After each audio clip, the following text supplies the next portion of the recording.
Good morning, જય શ્રી કૃષ્ણ. તો આ રીતની સવાર છે. બંને રાહ જોઈને બેઠી છે કારણ કે અહીંયા હું દવા માટે ગોળ ઘીનો લાડુ બનાવી રહી છું. કારણ કે બંનેને આજે કૃમિની દવા આપવાની છે. તો બંને લાડુ મોટા, સહેજ વધ્યું તો જરીક, અને રોટલી વધી એ અત્યારે ચકલાને નાખીશ. કારણ કે મેં પહેલાં કીધું હતું કે ચોમાસામાં પક્ષીઓને કોઈને કશું ખાવાનું ના હોય, અને જેવી રોટલીનો ભૂકો નાખ્યો એટલે ટીટોળી બેનને, બબલરને એટલે લલેડા આવી ગયા.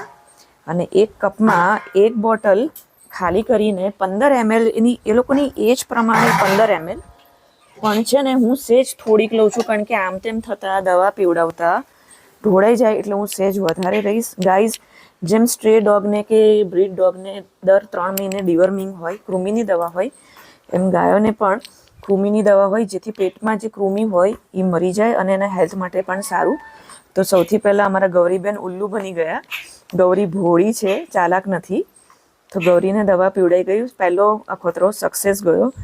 અને હવે વારો છે લક્ષ્મીબેનનો. લક્ષ્મી શાંત પાણી ઊંડા છે, એ જેટલી ડાય છે એટલી જ ઊંડી છે. ગુસ્સો નથી આવતો પણ બહુ જ હોશિયાર હોય. એટલે મને એનું એક ટેન્શન છે કે એ પીશે કે નહીં. તો બીજી 15 ml. હવે જો સિરીઝમાં થોડીક વધારે. હવે લક્ષ્મીનો વારો.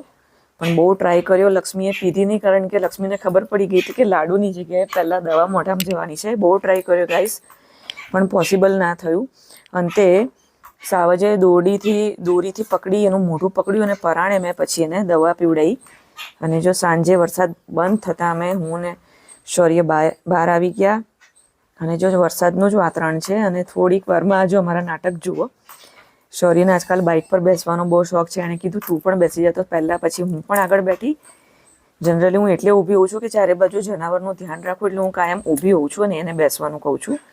અને જો અમારા કરશનભાઈને જ્યોત્સનાબેનની કઢી ઓસમ, ખાલી સૂપની જેમ ખાલી કઢી પીવો ગાઈસ, તબિયત ખુશ થઈ જશે. અને મારે વાસીદું થોડુંક બાકી હતું, વરસાદ હતો એટલે મેં બંનેને બહાર નથી કાઢી, એટલે અંદર ને અંદર ખોળ આપી વાસીદું કરી આવી. અને જો ઊંઘવાનો ટાઈમ છે. બંને એક જ તગારામાં, બંનેની જોડી એવી સરસ જામી ગઈ છે ને કે કોઈ દિવસ એકબીજાને મારવું કારવું નહીં. એક જ તગારામાં ખોળ ખાઈ લે છે. અને જો આવી રીતે પડદા પાડી લેવાના, જેથી કદાચ ભગવાન ના કરે જનાવર મનાવર હોય તો એ ગભરાય નહીં. બરાબર, લાઇટ તો ચાલુ જ રહેશે આખી રાત. આવી રીતે બંને પડદા છે ને બંધ કરી દેવાના. Good night.